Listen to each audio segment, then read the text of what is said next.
Lula et Emmanuel Macron se retrouvent près de Rio de Janeiro ce mercredi. Ils vont assister à la mise à l'eau d'un sous-marin de conception française à propulsion conventionnelle.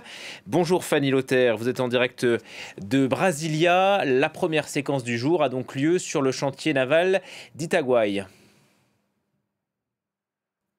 Oui, je me suis un petit peu avancée. Ils vont se retrouver jeudi juste derrière moi dans ce palais présidentiel du Planalto. Mais pour l'heure, la coopération en matière de défense est la priorité entre les deux présidents franco-brésiliens.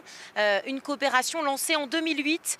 L'inauguration de ce sous-marin, c'est le tout nouveau bébé de cette coopération lancée en 2008. À l'époque, c'était un accord signé entre Nicolas Sarkozy et Lula, qui était déjà président durant son second mandat. Une coopération de plus de 6,7 milliards d'euros. Des ingénieurs brésiliens étaient d'ailleurs allés se former à Cherbourg sur le chantier du Naval Group.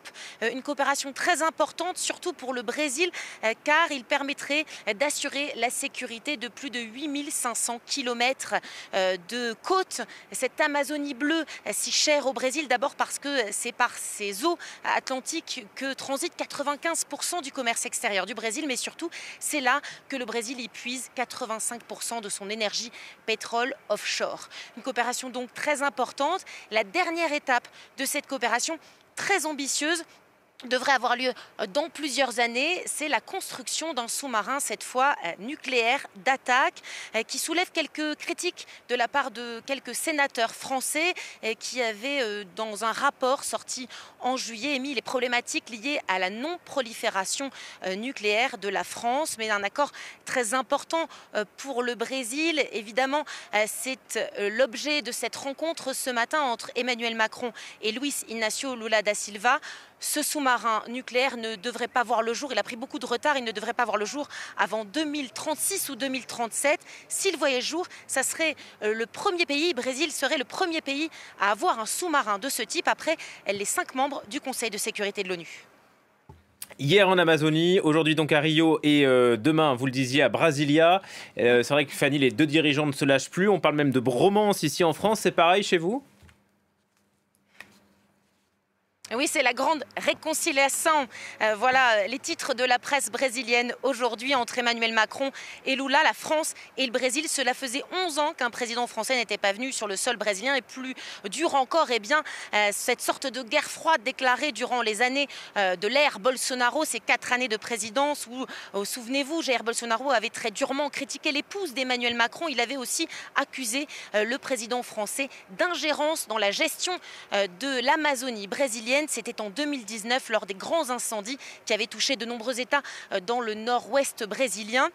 C'est désormais table rase, à coups d'accolades chaleureuses et de serrage de main. Les deux présidents ont tenu à montrer leur coopération pleine et entière, notamment en matière environnementale. C'est donc le jour et la nuit entre l'ère Bolsonaro et l'ère Lula. Ils se sont rencontrés et c'est tout un symbole à Belém, la future capitale de la COP30 où se déroulera le sommet sur le climat l'an prochain. Les deux présidents ont rappelé le renforcement de leur coopération en matière de sécurité à la frontière franco-brésilienne. La France partage sa plus grande frontière mais surtout une partie de la plus grande forêt du monde avec le Brésil. Ils vont donc renforcer leur coopération en matière de police et d'armée pour lutter contre la pêche et l'orpaillage illégal. Ils ont également annoncé une levée de fonds de plus d'1 milliard d'euros pour aider à la biodiversité, à des projets d'économie verte. C'est donc un enjeu environnemental mais aussi économique. Emmanuel Macron est accompagné dans ce voyage officiel de 3 jours de nombreux entrepreneurs et industriels français. Il faut rappeler que la France est le 3e plus gros investisseur étranger au Brésil avec près de 43 milliards d'euros. Et puis rapidement, il y a quand même les sujets qui divisent, Lula et Macron, l'Ukraine, Gaza, ils seront évoqués forcément ? Et oui, c'est sans doute derrière moi que la lune de miel risque de se ternir un petit peu ce jeudi lorsque les présidents français et brésiliens vont devoir aborder les sujets qui fâchent. En priorité, l'Ukraine. Lula veut se positionner en tant que le leader du Sud, celui seul capable de pouvoir mettre en place un accord de paix entre la Russie et l'Ukraine. Il a à plusieurs reprises critiqué Zelensky. Il avait même invité Vladimir Poutine à se rendre au G20 qui aura lieu en novembre prochain à Rio avant de faire volte-face. Et puis il y a ici aussi aussi la guerre à Gaza. Lula, souvenez-vous, avait accusé Israël de commettre un génocide contre le peuple palestinien, ce qui avait un petit peu gêné les relations diplomatiques du Brésil. Et puis dernier sujet qui fâche, le serpent de mer, l'accord commercial entre l'Union européenne et le Mercosur. Lula soupçonne la France de protectionnisme commercial pour calmer la colère des agriculteurs français. Nul doute que ces sujets seront abordés à huis clos, juste derrière moi au Planalto. Mais l'issue de cette rencontre donnera le ton de cette réconciliation franco-brésilienne pour les années à venir.